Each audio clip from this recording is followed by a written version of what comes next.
Hi, everyone. Happy Wednesday, and thank you for joining us today. I'm Katie Grana, Program Manager with This Is My Brave, and I have three lovely alumni authors with us. We have Charita and Elise and Nita, and I am going to go ahead and let them introduce themselves and their works, and then we'll get to a discussion. If anyone has any questions, comments along the way, please feel free to enter them in the chat or the ask a question box. But Charita, I am going to hand it over to you. I am Charita Cole Brown, and I was in This Is My Brave, Baltimore in May of 2018. We did that show shortly before my book was published. So this is my book, Defying the Verdict, My Bipolar Life, which came out at the end of May 2018. And it tells the story of what I have done to live in bipolar recovery for more than 25 years. I was diagnosed with bipolar disorder in 1980, and then again in 1982. I had a psychotic break in college, and it was thought that I would eventually need a caretaker. So the wonderful thing about my life, which I talk about in the book, is what led to that, what led up to that highly sensitive little girl, and what led up to that. And I have a family history of bipolar disorder and major depression, but how I did not end up with living out the diagnosis that they expected. I do have the diagnosis, but I'm living a full life. I got married. The doctors didn't think I would get married. The doctors didn't think I would complete college because I had the psychotic break 2 months before graduation. But I have a college degree and I have a graduate degree. I have two beautiful children. I had a husband when he passed away, doing well. And I was caregiver for both of my parents for 6 years. My dad passed away in 2019, and I'm still caregiver for my mom.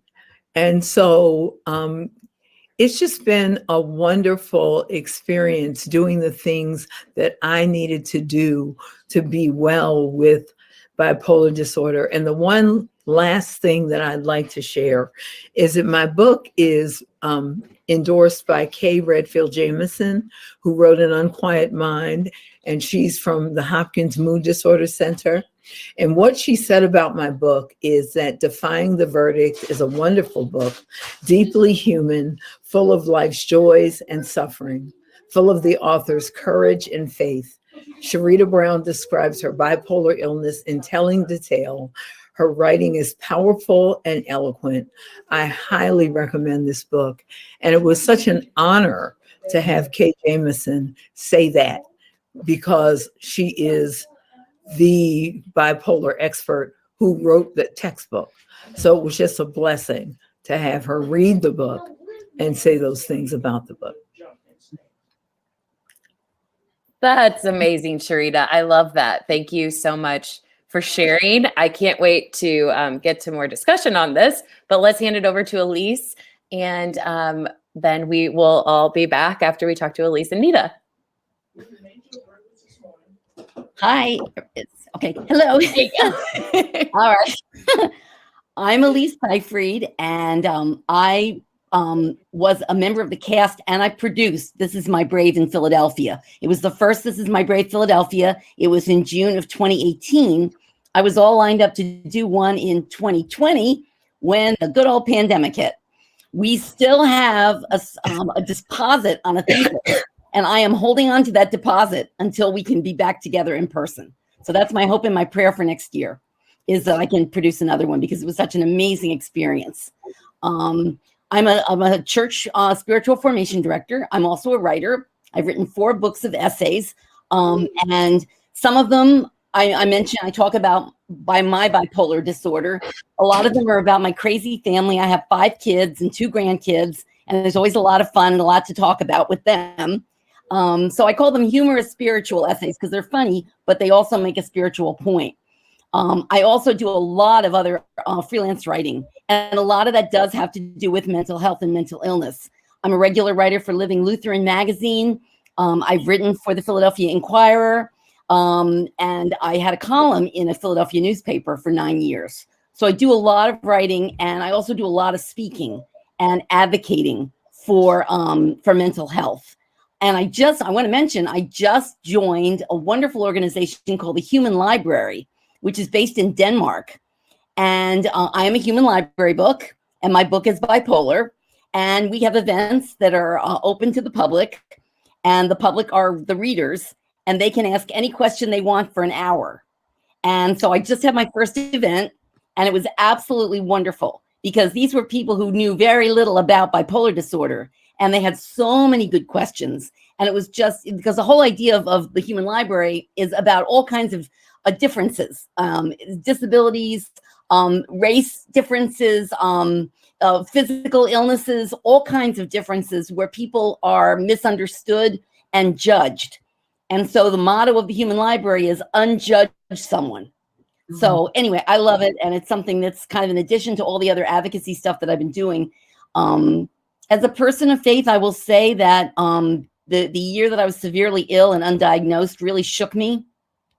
Unlike Charita, I didn't have a large family history. My mom was depressed at one point, but it really sort of came out of the blue. And it was a real crisis of faith for me because it was so painful and so difficult. But I have since come to believe that this was meant to be, and that I am a voice, I'm a writer and a speaker, and there was a reason for this. And the reason is that I can speak for the people who can't speak, and hopefully help to erase some of the stigma, which is one of the amazing things about This Is My Brave and why I'm so happy to be part of it. And I'm so jealous of you. Go on. I was going to say, Charita, I'm so jealous of you. Kay Jamison, what a superstar. You go. It's awesome. And okay, I need to apologize up front to Elise because I was just talking about in the green room about how Charita and Nita's books are both about their journeys with bipolar disorder. And I totally overlooked Elise's journey with bipolar disorder. So the more you learn, and also that Human Library thing is awesome. And I hope that all of our authors will go check that out when this is finished. So awesome. Thanks, Elise. I'm going to invite Nita up, and then I can't wait for you ladies to all start talking. This is going to be great. Well, hi. I'm, first off, oh my goodness, I'm in such amazing company. This is just fantastic. Thanks for the information about everything, and congratulations to both of you on your books, and especially to have such a great endorsement, and also for the tip on the Human Library. Wow. So I'm definitely going to look into that. So I am the author of 2 books. The one that's the most relevant today is a running and mental health memoir called Depression Hates a Moving Target: How Running with My Dog Brought Me Back from the Brink. And it is, as it says, my story of how I use running to manage my bipolar symptoms, primarily depression, but also anxiety and sometimes hypomania. I'm bipolar 2. And it's kind of a, it's a memoir. I was mentioning, I was kind of joking about this. The publisher asked me to add a resource section at the end. So it's a little bit self-helpish because it explains some very specific tools, not just about running, but also about meditation. And I'm also have been a writer for many years. So there's also some writing information in there in the back in a resource section.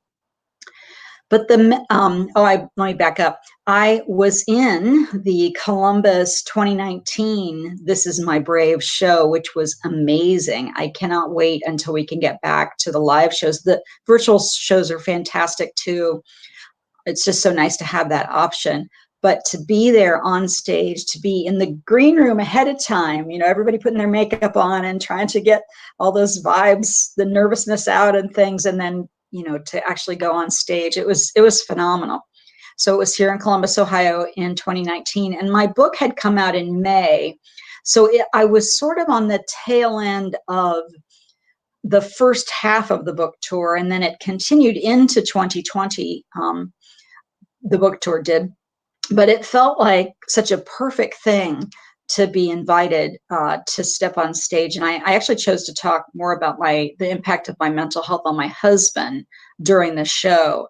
He's a prominent figure in Depression Hates a Moving Target because he has been just such a steadfast support. I really don't know totally what I would have done without him, and still, feel that way. But it's very funny. I never intended to become a mental health advocate. I intended to get a book published. And sort of like what Elise said, where we just think things happen the way they're supposed to, it has been the most perfect fit. I mean, I just didn't, it seems kind of one of those, well, duh. I mean, your book's about mental health. Why wouldn't you think? But it's actually been a perfect fit. And now I'm moving more toward focusing on meditation, both in running, but also, the mental health benefits of meditation. I have been posting little videos on Instagram, just 1-2 minute videos where I talk about choosing a meditative focus every time I run. I'm currently training for a 50K, which is 6 more miles than a marathon, which sort of a long story how that happened, because I kind of forgot I was registered because, pandemic and such. But yeah, so I have those focuses, and that's been pretty popular with people, to realize that they can use a form of movement, running, as a meditation. And also that, that meditation, it seems so obvious to me because I've been meditating for so long, but that the meditation can be such a powerful tool in our mental health toolkit. For me, running was kind of a surprise. I came to it very late. I was 49 when I started running. And it was one of those things where I just saw a friend was doing it. I was really, really desperate, emotionally grief-stricken. I'd had a really bad year. We lost a whole bunch of family members, and it was just kind of, I was sort of at the end. And this friend of mine started running, and I just thought, maybe that would help. Maybe that would help. And people had told me for years that exercise would help, but I was, much, much larger than I am now. And I was old, which I laugh now. I'm going to be 60, and 49 was old. And I started by walking the dog down into this ravine where no one could see me. And I jogged for 60 seconds and, kind of unfolded from there. Lots of different events that led to me eventually becoming a long distance runner. But that addition of the body, the movement practice, I had the writing practice, which was the mind, and I had the meditation, which was kind of the spirit, but I needed the body to be involved too. And I don't know if everybody needs that, but for me, it made a huge difference. And it changed my life, because I don't think I would have had the stamina to finish a book. I'd written drafts of lots of books, but to actually finish the book and then get it published, which is a whole nother marathon of its own, which you guys, Elise and Charita know how that is. And then to promote it, to be able to speak publicly about it. Like Elise talked about speaking. I do a lot of public speaking. I'm a very frequent podcast guest, and I really enjoy that. I do a lot of guest blogging, just to try to get the word out there about the benefits of exercise with and mental health. So I think that's probably enough for now, so we can get the conversation started. But thanks so much for inviting me today to be with these other fine authors too. This is just really it's just fun. So thanks. Thank you, Nita. This is fun. We have a great group here. Now let me see if I can toggle everyone's screen back up. No, not what I wanted. Oh, I turned myself off. Bear with me for a second. I used to be able to figure this out. Oh man.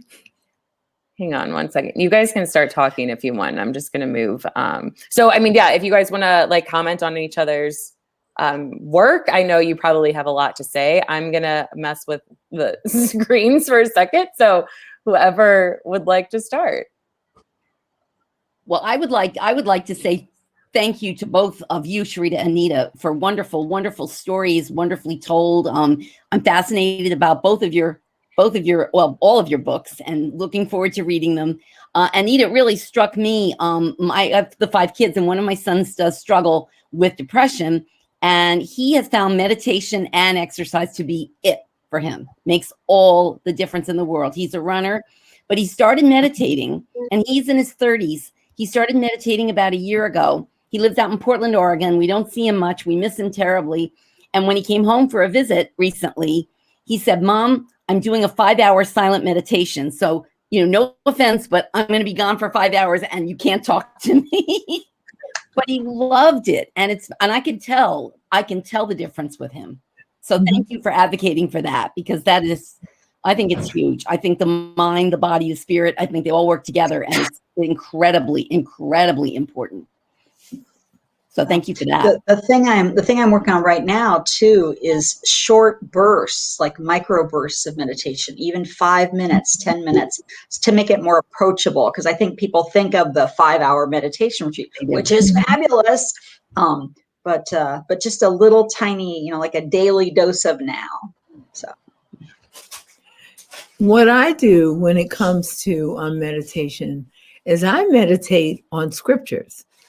I'm a Christian. I know everybody's not a Christian. I know people do mindfulness, and I, have people that I know who do all kinds of meditation, but I will just meditate on a verse of scripture. For instance, I'm fearfully and wonderfully made, and that my soul knows right well, and think about that scripture, or, just something that gets me in a space where I remember who I am and whose I am, and remember that it's going to be okay. Because a lot of times, we have the pandemic, we have the social justice issues, we have, I have a mom who's ill, I have a 7-year-old who I'm homeschooling, and it's like, So we have to center ourselves.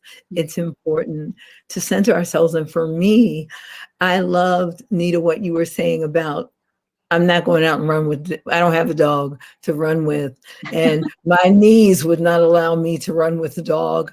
But I really loved the concept of running with the dog. And Elise, I love what you were saying about doing the essays and how the essays help you. Just, it's not a long piece of writing, but a piece of writing that you can put yourself into. And it's, I journal a lot. And so when I did my memoir, there were some things that I was dragging out of journals. One of my girlfriends said that when she and I pass away, our children are going to have a lot that they can just grab and read, because we have been for years spending time writing in our journals. Nita said that she has a bipolar 2 diagnosis. I have a bipolar 1 diagnosis. Yeah, I think, are you bipolar? Yeah, I like the idea too of the short pieces, because they're not only are they they're not easy. I'm not going to say that, but it's something that's not this huge project. It's like you have a container. The book is a huge project, but you have this little container. But that's true for the reader too. They're even more accessible for the reader, because they just get this. I don't know how long your essays are, but it's more of a. Yeah, they're so short. They're short. They're usually about 700 to 800 words tops. And I blog, and I have this really kind of weird little thing where every blog post, and I blog every week, is 500 words exactly. Oh, wow. If it's 501, I take one word out. Oh, that's cool. It's nutty, because nobody cares, right? But I care. So these are like little essays, and they're 500 words, darn it, and not 501 and not 499. But I do. But I do find, like, when people read my books, very often they'll say, hey, I keep it on my bedside table. I can read one of your stories, one of your essays, or two, and then put it down. And then, if I don't pick it up for 2 weeks, that's fine.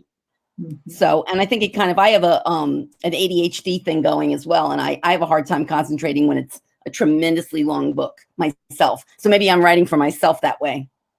Yeah.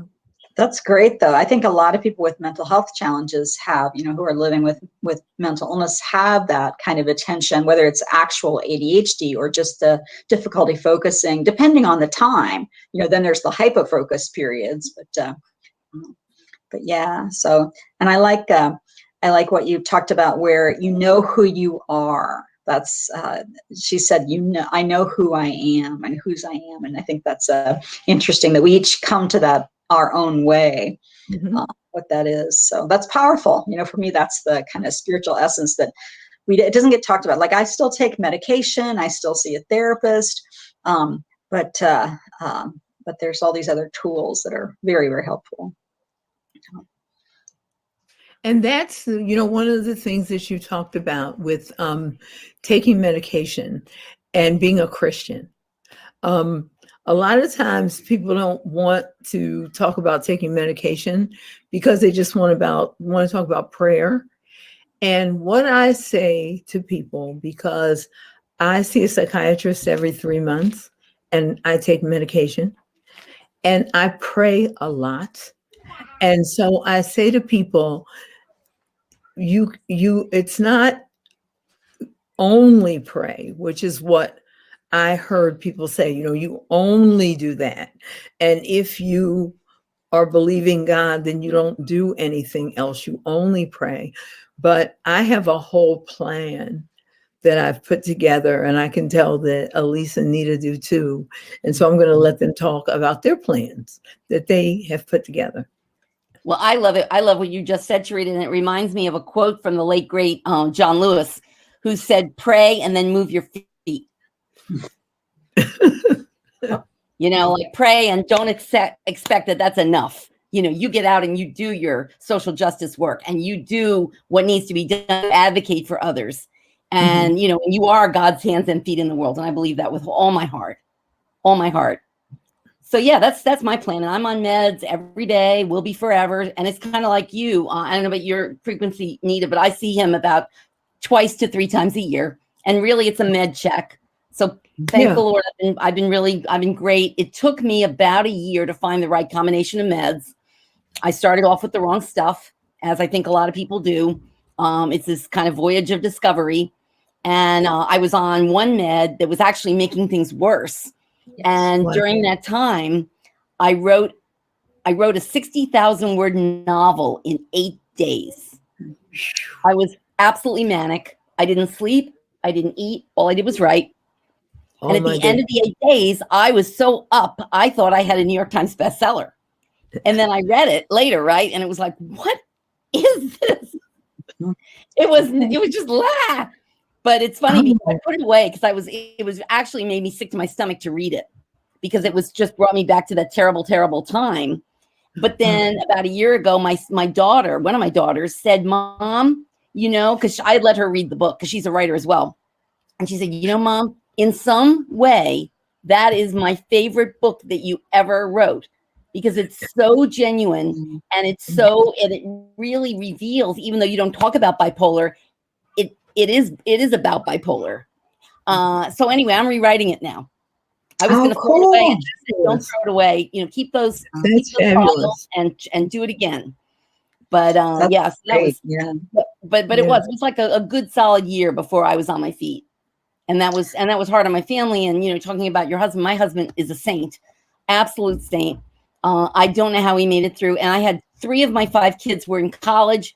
2 of them were home. One of them was only 11.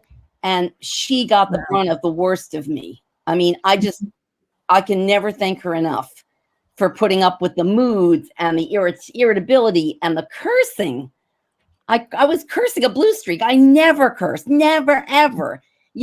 Coming home with, 30 pairs of shoes. I mean, every silly, ridiculous symptom I had. It was just a lot. It was a lot for my family to deal with. And they all stuck with me. And I'm so thankful for that. Yeah, I'm so grateful for my family, especially my husband, my sister too. And you guys are just, telling my story too.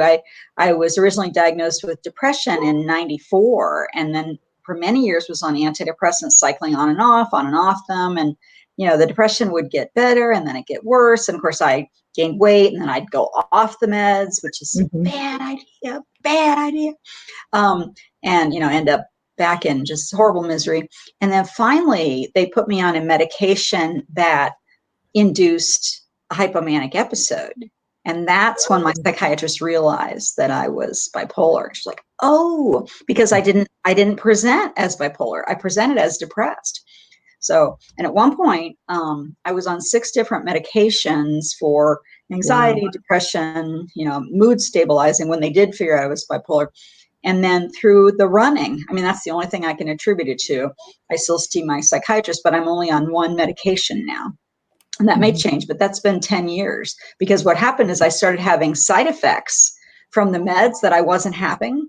And my psychiatrist realized that it was actually too much because the running was inducing enough neurotransmitters that it was almost like I had too much. So we would gradually reduce. And now right now I'm on 1, that can change. But I'm so grateful to have mental health care. We're kind of talking about the stigma here a little bit too.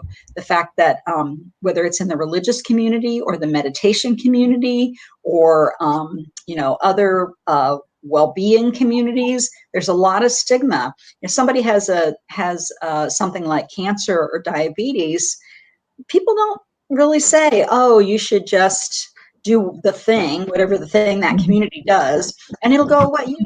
They're like, go see your oncologist, right? But with us, there's a.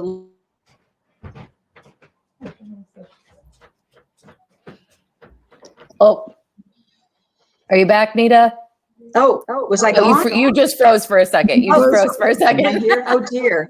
You're okay. You're okay. Yeah, I was just talking about the stigma. Did you guys get that part? Yeah. Yes. Okay. We just. And the thing, I take meds.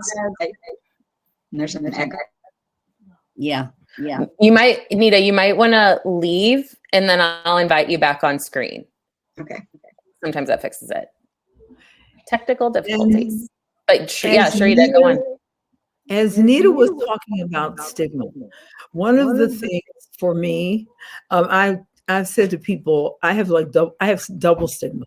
I have the stigma of being a Christian where they tell you just to pray. I have a stigma of being a Black woman where they say, just be strong. Black women are strong. We are strong.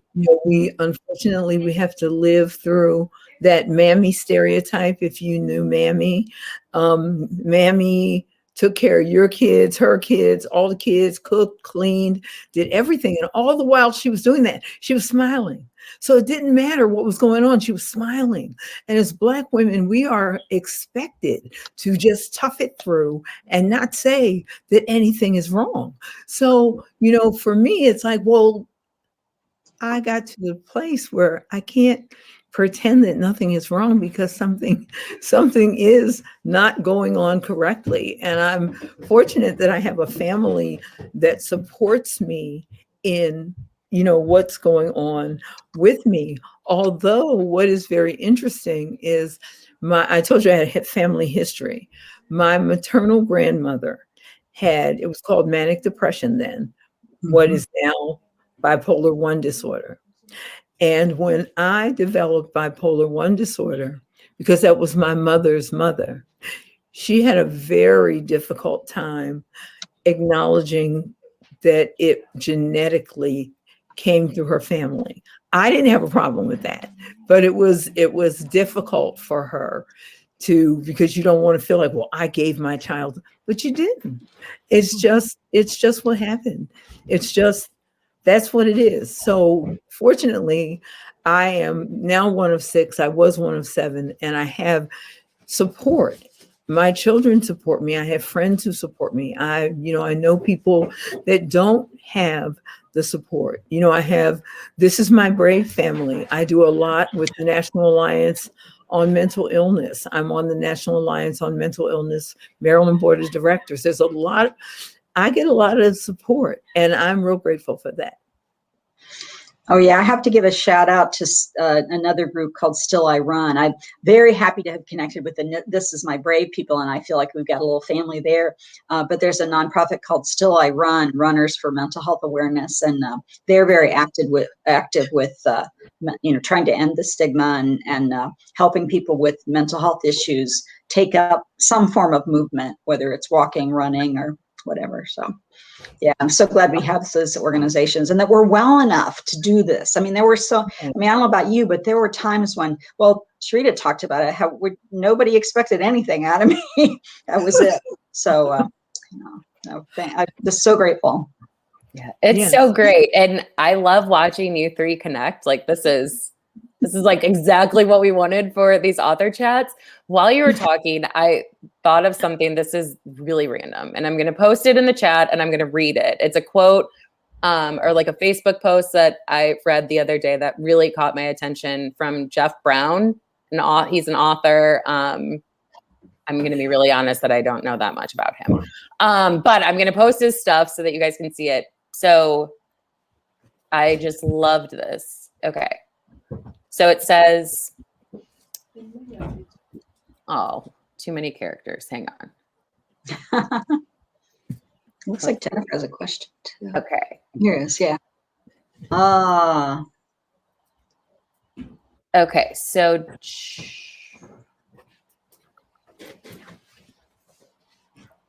I'm sorry. That's wonderful. Wow. Here's the rest of it.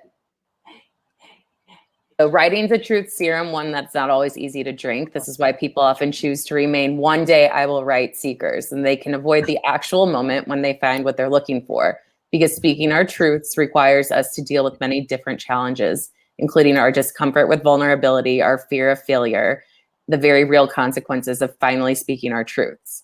Writing, like any other form of revealing self-expression, calls us to the next stages of awakening. It's seldom just pen to paper. It's far bloodier than that. It changes our lives. It calls us to grow. It transforms our consciousness. No wonder we retreat. No wonder we can't stop. And that, like, I've always been a writer. I'm not published. Actually, I have a published poem from when I was in like 8th grade. But I've always loved writing. And when I read this, I was like, I can't tell you how many times I've said, like, I'm going to write a book one day. But it's so true. You have to be your most vulnerable self to put this on paper and really explore, your realities, your situations that you've gone through. It caught my attention, and I was just wondering if you guys had any like thoughts on this, because I thought it was beautiful. I loved it. I think it's I want to save that quote or send me that quote or something. Yes, I will. It's pretty great. But I was thinking about when I first told my congregation that I had been diagnosed. I had been really bad off for about 1.5 years, and I had convinced myself that no one knew anything was wrong, right? I was just fine. Everything is great. I was taking 40 teenagers to Alaska. Nothing wrong with that, right? I mean, totally off the wall. And I would go into my office and turn up the music and cry like every day.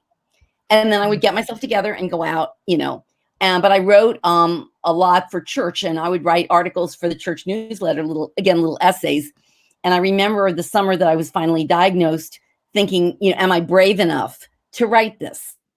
And I remember writing it, and it was like, I can't even remember what the title of it was, but it was something about, dispatches from the mood swings. And I said, you may not realize this, but this is the journey I've been on. And when I hit publish, all I could think of was, they're nice people, but am I going to lose my job? Or are they going to treat me differently? Are they not going to trust me with their children? I mean, all those thoughts. And I remember the first Sunday I went to church after the letter came out, and I was a mess. I was so afraid. And I remember right after church, there must have been 5 or 6 people who came up to me. And not only did they, give me a hug, but they said, that's my husband. That's my child. That's me. And they said, can we talk? And then they were able to talk. Some of them for the first time, and people I had known for, 15 years in this church and had no clue that they were either living with it themselves or someone they love was living with it, but it gave them permission then to talk. But it was one of the scariest. It was the scariest thing I ever wrote, because there was so much. It was so much risk involved. You know, it could have gone the other way, and I could have been out of a job, and I had to be okay with that. So, but it ended up being more than fine. So true. So true.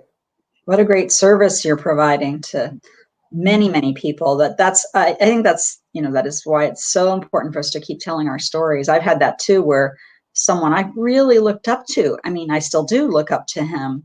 And I had done an event, and after the event was over, he was one of the organizers. And after the event was over, he said, I don't tell very many people this, but I have extreme anxiety. And I would never have known that. And we talked, and, but like you said, you just don't know what's going to happen. You don't know, how people are going to react. And sometimes it's not great, but, for the most part, I feel like there's people that are out there that really relate, or they are learning about loved ones that they have. That's the other thing that I really didn't see coming. It was, oh my goodness, my husband is just like this. And now I get it a little more. So that's powerful. Oh, thanks for that quote, Katie. That's really, really good. I noticed that Jennifer asked, Charita, go ahead. I'm sorry. I just noticed it. And the whole truth serum. The interesting thing about that for me was that before I wrote my memoir, one of my closest friends and I would laugh. Like, Charita's writing a memoir. I was just so private. Like, I didn't want anybody to know anything about me. And when I did This Is My Brave, I had a background in theater. And I remember when I started I did an excerpt from the book. So I had rehearsed like at the center of the lip of the stage. And when I looked at all those people, I actually had to move myself. Now I knew how to, because I had done improv. So I moved myself, but I moved myself back to the podium so I could kind of lean what I was reading on the podium so I could stabilize. And it was just such an amazing thing to be actually sharing what was the truth of my life with other people and not having it bottled up on the inside. But it really is liberating when you get to the point where, my book is called Defying the Verdict, My Bipolar Life. And it comes from the quote from Norman Cousins in talking about cancer. He said, don't defy the diagnosis, try to defy the verdict. So when I got to the point where I said, okay, I spent years, and it's in the book, I spent years pretending I didn't have bipolar in the hospital, in and out, but pretending I didn't have bipolar disorder.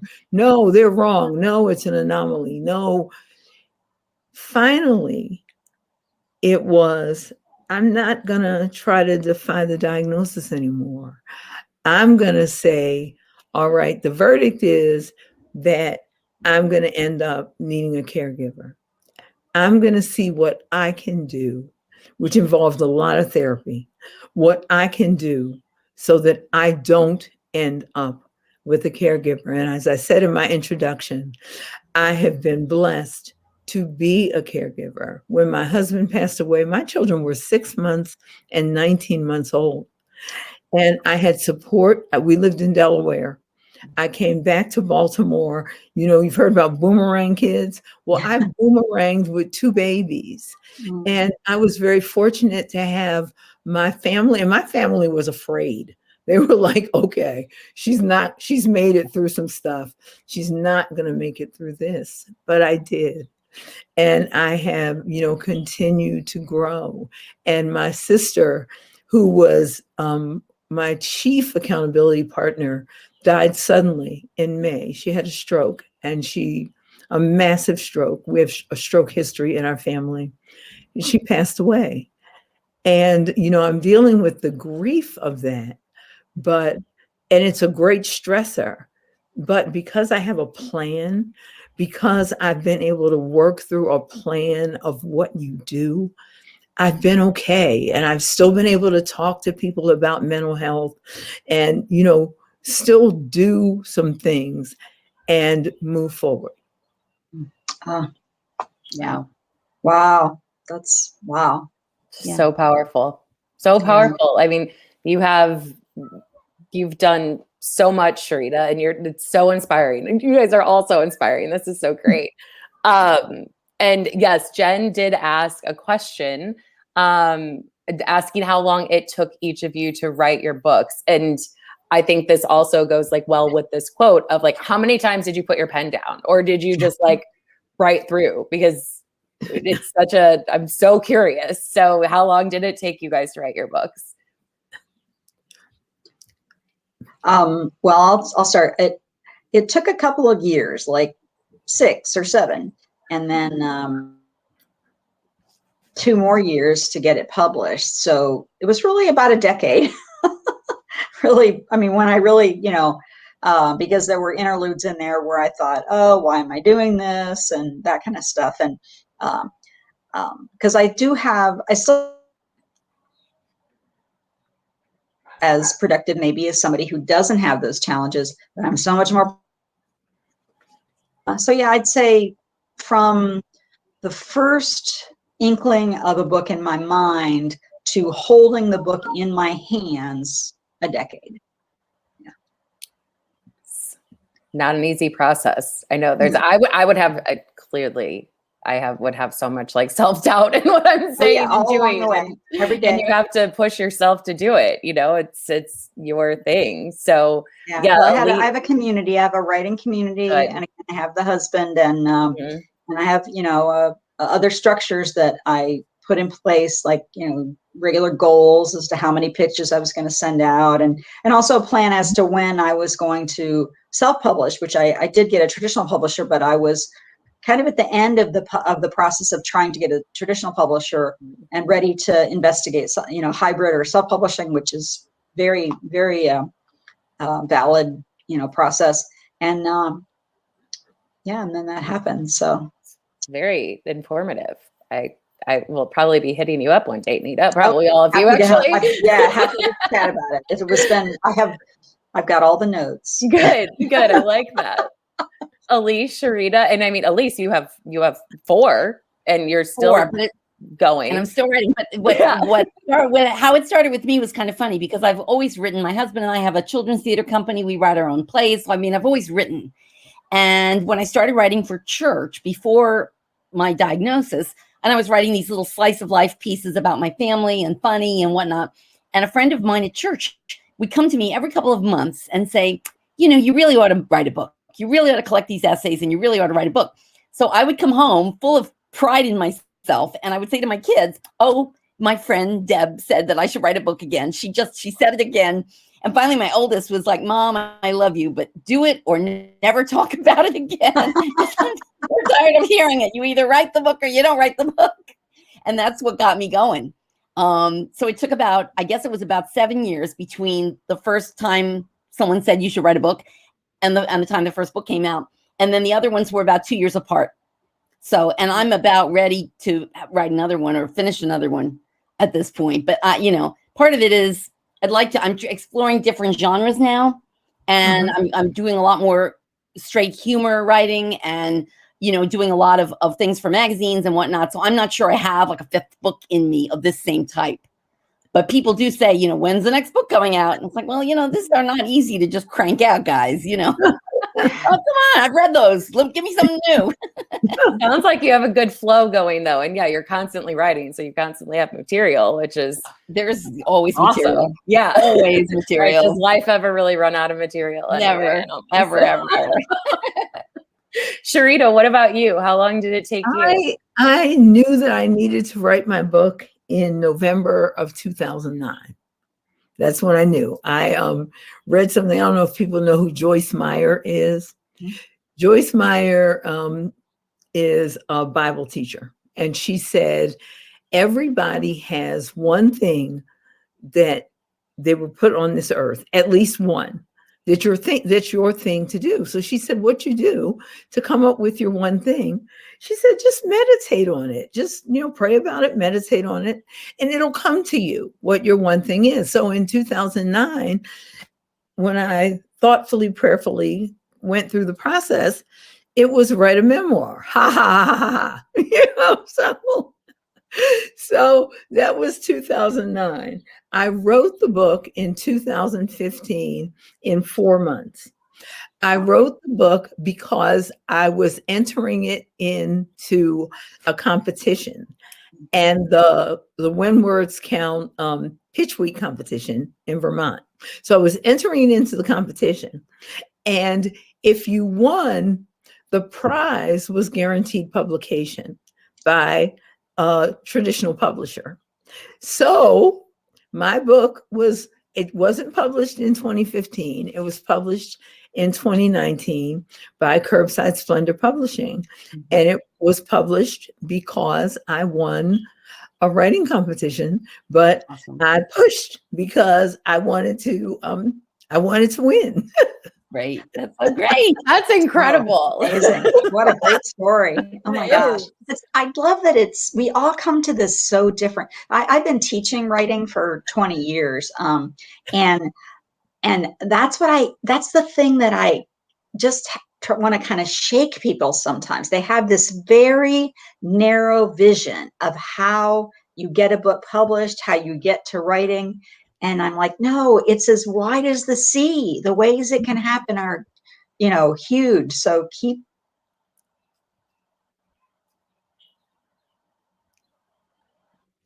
Frozen her words of wisdom. I hope she comes right back. I know, me too. Actually, Katie, she can just in there. I just love that. I'm just. Okay, here she comes. Because she was right in the middle of saying I know, it was going to be good. Hang on, maybe I'll kick her out and I'll bring her back. Let's see. Yeah, because we want her to get her. Mm-hmm. Yes, I know this is going to be a great wrap up point for all of us. Absolutely. Okay. All right. Nita. Come back, Nita. But it really has been a wonderful opportunity for me. I actually was trained as a writer when I went to Wesleyan. And I had people say, well, Charita, your book is well written. I was like, well, I would hope so, because I was an English major and I wouldn't want to shame my school that I wasn't able to write a book. And I had a good editor, but I wasn't able to put together something that was coherent. And the thing that's really interesting about memoir writing is that we don't necessarily remember what other people remember, because it's our memory of what happened. Lucille Clifton said, and I'm going to try to get it correct. She said, you ask me to write, but you want me to remember your memories, and I keep on remembering mine. Wow. And it's I had somebody say to me, that's not what happened. And it's because we all filter through our perspective. So yes, you were in some of these same situations with me, but as I say, you have to write your own book if you want your perspective to come out. I can only say what Charita saw and what Charita thought, and I make it very clear that this was how Charita was living it. You might have been living it a whole nother way. My mom might see what I wrote completely differently than I did, but that's the way I saw it. So I had to tell it. I love that. And, actually, we are doing a poetry workshop on Tuesdays with Jovan Mays from one of the Denver shows. Mm-hmm. And yesterday's assignment, you guys would love this workshop, actually. You should go watch the last two and then join for the next ones. Yesterday's assignment was to write your own eulogy. And he has a whole stanza set up for it and everything. But he was like, you go to funerals and other people tell your story. And he said, this is your opportunity to tell your story rather than other people telling it for you. And I was like, that's so cool to think about it like that. And he's like, it's not supposed to be in a death, sad way, but a tell your story in these lines. Very cool. It just reminded me of that. I heard someone who said that, but they were saying it for a different with a different motivation. They said that you do your obituary because it allows you to see what you want to accomplish. So you're writing what you would have expected to accomplish at the end of your life. And you get to see on paper who you really see yourself as. And you might not even be there this week, but that's who you see yourself as.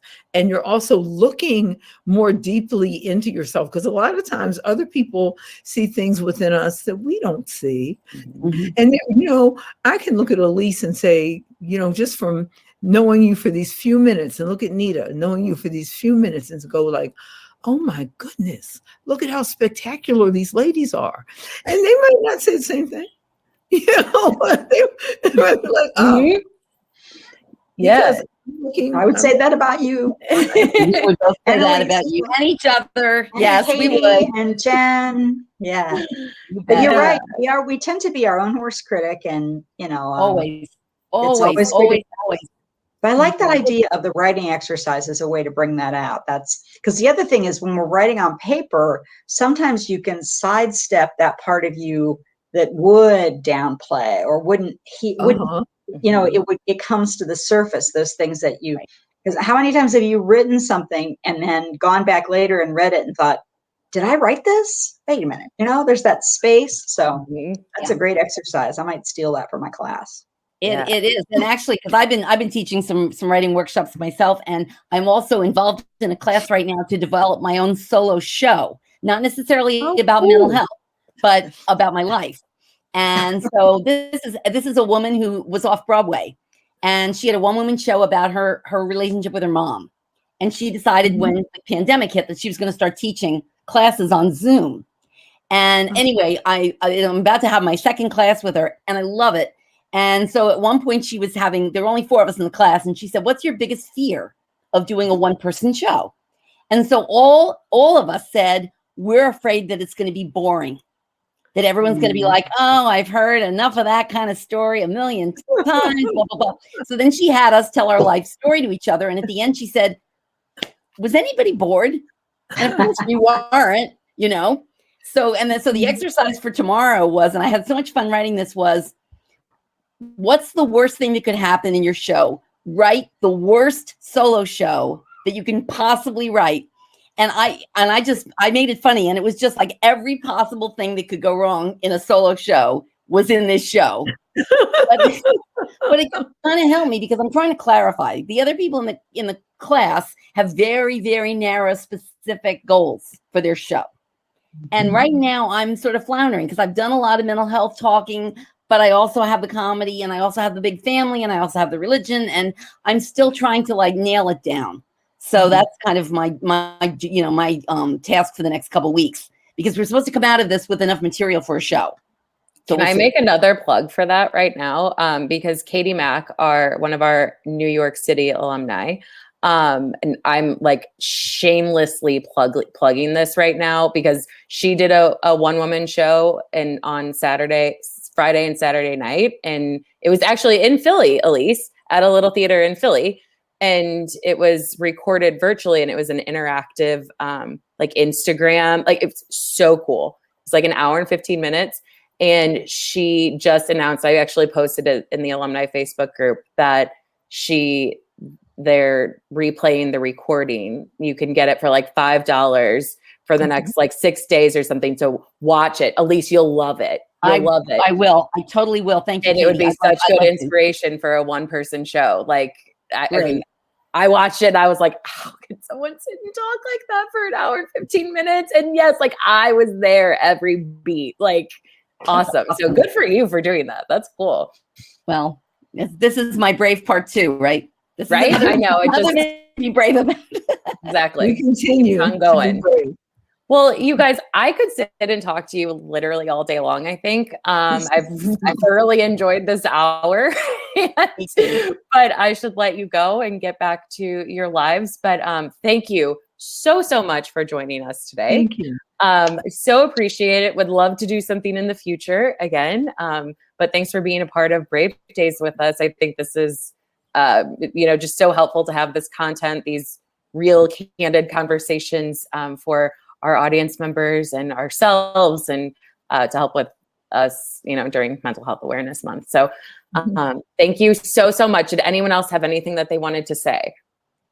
Just thank you. And I know what I'm going to be reading in the next couple of weeks. Your book. Yes, I'm definitely. going to get off and order them now. That's what it's definitely on my list. So thank you. And I assume everybody's on social and stuff so they can, find us. And so that's good too. But I'll be stalking all of you. So please do go for it. Stalk each other. It's the You're best. welcome. You don't have to stalk me. Well, I mean that. I know. In a safe way. I will follow you. That might be a little triggering. You're welcome to be friends. Yes. I will friend you and I will follow you. There you go. So, Yeah. Oh, thank you. Thank you. This is my much. break. Thank you. This was wonderful. So glad to have you. So glad to have you. You guys have a great rest of your day. All right. You too. too. Okay, Bye. Bye. Bye.